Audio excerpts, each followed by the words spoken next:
Hello, everybody. Welcome to Therapy Tip Tuesday. My name is Mr. Nick. You can find me in the Stony Brook office, and I'm going to be sharing with you some of my tips and tricks I use in my sessions throughout the whole month of December.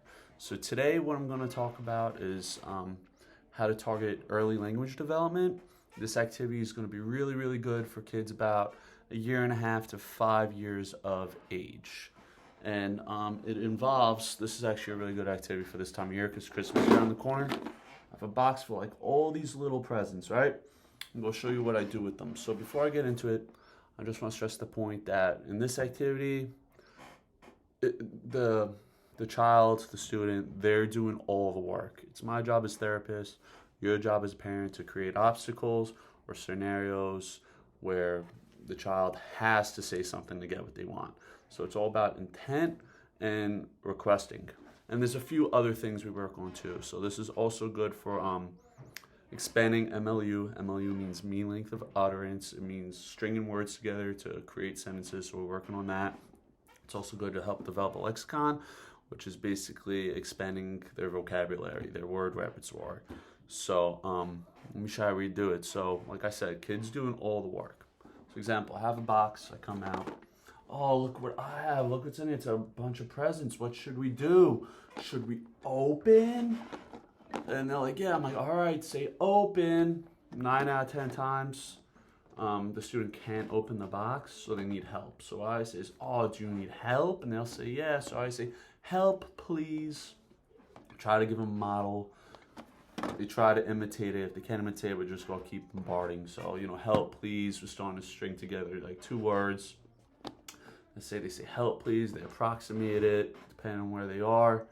That's good. So they say help please. I'm like, okay, let's open. I help them open the box, right?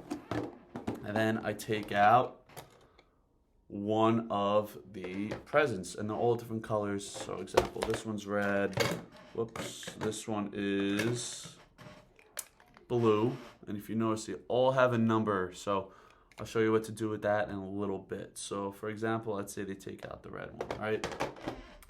I usually like to go like this. I open it up, I look in, wow, that's so cool. So now they know that these boxes could open, right? So I say, what should we do?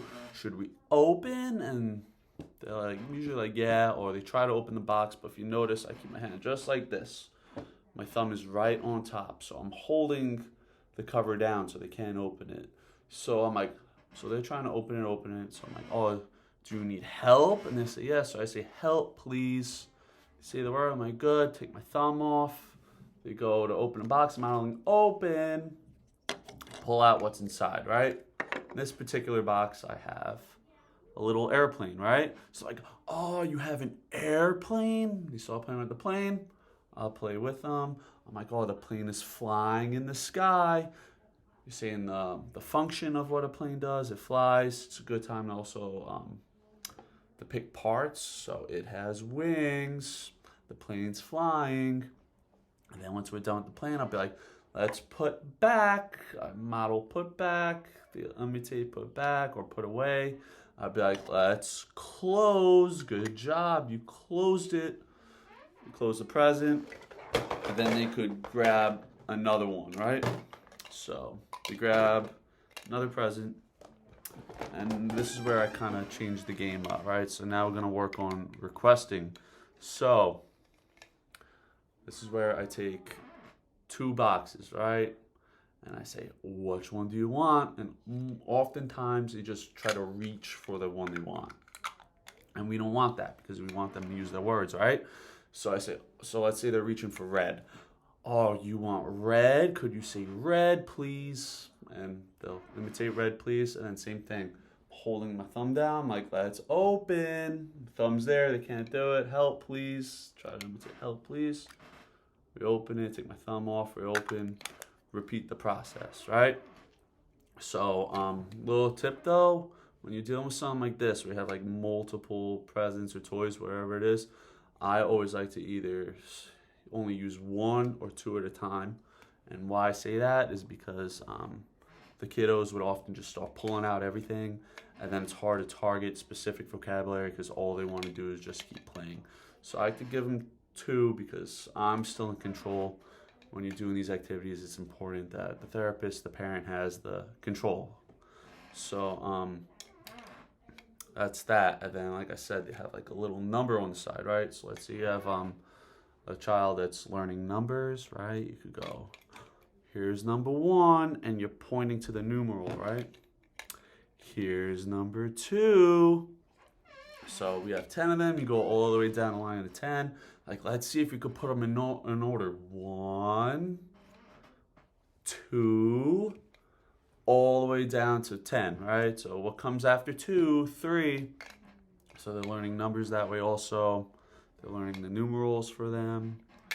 And then when it's all said and done, I have them help me clean up. So I'm like, let's clean up. Let's open the lid to the box. Put back, put away. They put away the gifts. Let's close the box. Good job. And I'm always getting a lot of verbal praise whenever the illicit language, anything new, they're just talking. I always say, good job, good speaking. And that always helps, 100%. So with this activity, though, it's very important that you understand where exactly your child is. A lot of times my students, they just don't know the word for things. So you don't want to do that whole takeaway. Oh, what is this? Like, tell me what it is if they don't know what it is. So when it's something like that is going on, you're just bombarding. Oh, you want the red box? This is the red box. Or this is the airplane. It's an airplane. And eventually that helps them connect the word to the symbol. So just keep that in mind. But this is like a really fun, easy activity. Kids love these things. And you could do it with other things too. Like, let's say you don't have those and you want to do it with Play-Doh. Oh, what colored Play-Doh do you want? You want the blue or the red? Okay, you put your thumb on top like I was doing the box. That's open. Or do you need help? Say help, please. So you could adapt it to different activities. You don't necessarily need the prize boxes. It's important to think outside the box a little bit. Let's say they're like barn animals. Do you want the pig or the cow? See where I'm going with this. But try that at home. Good luck with it. My name is Mr. Nick. Once again, I work in Stony Brook, and I'll see you next time.